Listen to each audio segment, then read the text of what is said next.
लड्डू में ही जीवन की सारी खुशियाँ छुपी हुई हैं। उसकी पत्नी कमला जी सुबह उठते ही रसोई में कढ़ी चढ़ा देती, बेसन, सूजी, बूंदी जो भी हो उसके लड्डू बनाती। उनके 2 बच्चे थे, बेटा मोहन और बेटी गुड़िया। मोहन कॉलेज में पढ़ता था और गुड़िया स्कूल में।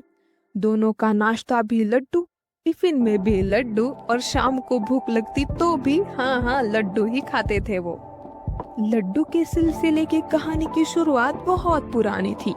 हरिराम के पिता कहा करते थे, बेटा मोहन, उसका नाम हरिराम था मगर उसके पापा कभी कभी उसे मोहन बुलाया करते थे। वो कहते थे, बेटे, हमेशा मेहनत का फल मीठा होता है, इसीलिए मेहनत करने के अलावा सिर्फ मीठा खाया करो।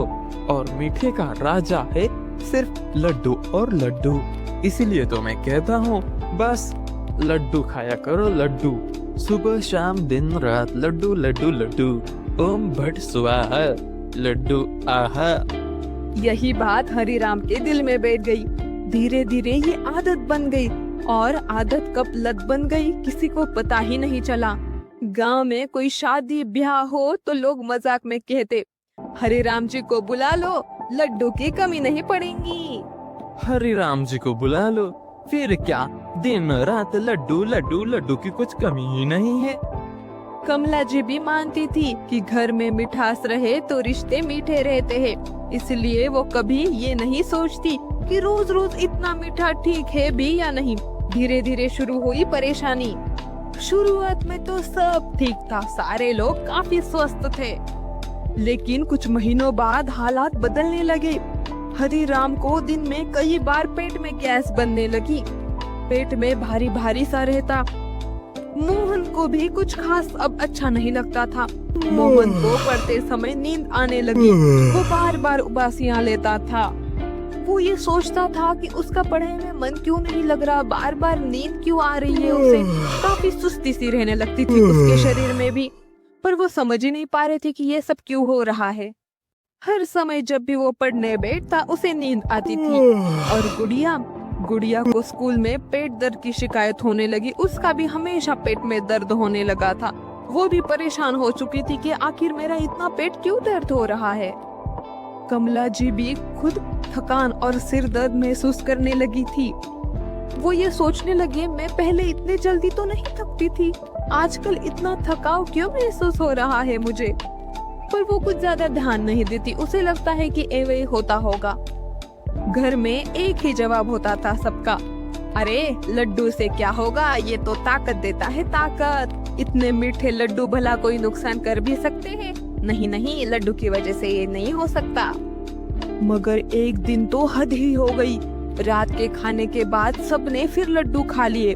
आधी रात को हरिराम के पेट में जोरदार दर्द उठा, पसीना छूट गया बेचारे का। जैसे तैसे उसने रात बिताई। वो सोचने लगा इतना दर्द क्यों हो रहा है, मगर उन्हें लगा कोई नहीं होता होगा, ऐसे ही कुछ खाने की वजह से। तो सब लोग काफी परेशान हो गए थे। उस दिन जैसे तैसे हरिराम ने रात काटी और सुबह वो जैसे ही बाहर आया, उसका पड़ोसी रघुनाथ उसे पूछने लगा, क्या बात है हरिराम, कैसे हो?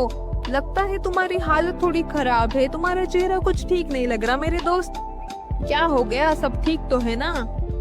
हरिराम बोलने लगता है, अरे रघुनाथ, पता नहीं मुझे क्या हो गया, कल रात से इतना पेट दर्द कर रहा है कि तुझे क्या बताऊं। जैसे तैसे मैंने अपनी रात काटी। कल रात को खाने के बाद जब से लड्डू खाए हैं, पता नहीं मेरे पेट में क्या हो गया है रघुनाथ, क्या बताऊं तुझे। रघुनाथ कहता है, हरिराम भाई, डॉक्टर को दिखाओ, रोज रोज इतना मीठा ठीक नहीं। मैं तो कहता हूँ तुम सभी परिवार वाले एक बार डॉक्टर के पास दिखाओ। तुम सब लोग इतना मीठा खाते हो, ये सेहत के लिए अच्छा नहीं। मेरी मानो, तुम डॉक्टर से अच्छी तरह जांच कर लो, तभी पता चल पाएगा कि आखिर में मसला क्या है। हरिराम को भी ये ठीक लगा, क्योंकि काफी दिनों से मोहन की, गुड़िया की और कमला जी की भी तबीयत कुछ खास ठीक नहीं थी।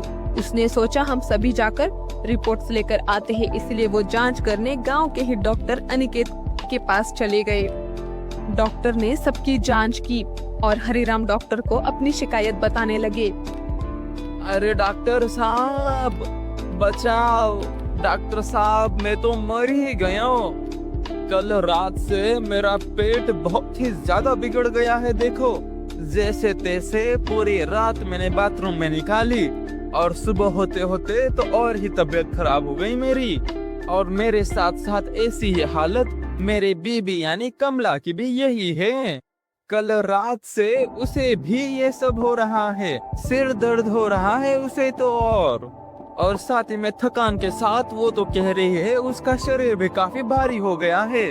यही नहीं, अभी और सुनो, मेरी बच्ची गुड़िया का भी यही हाल है। वो तो पेट पकड़कर कर रात से ही बिस्तर से नहीं निकली, उसका भी बहुत पेट दर्द हो रहा है। डॉक्टर साहब हम सबको ये क्या हो गया है।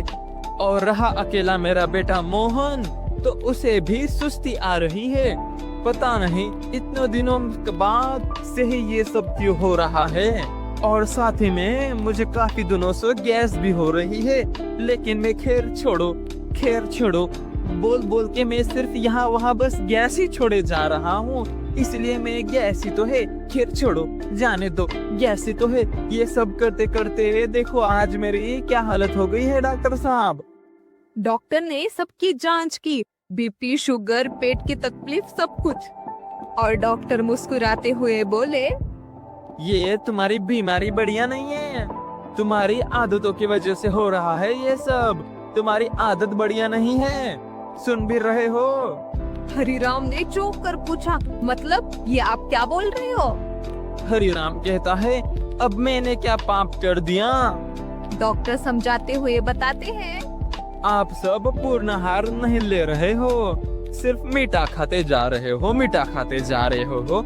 शरीर को पूर्ण विटामिन की भी जरूरत होती है,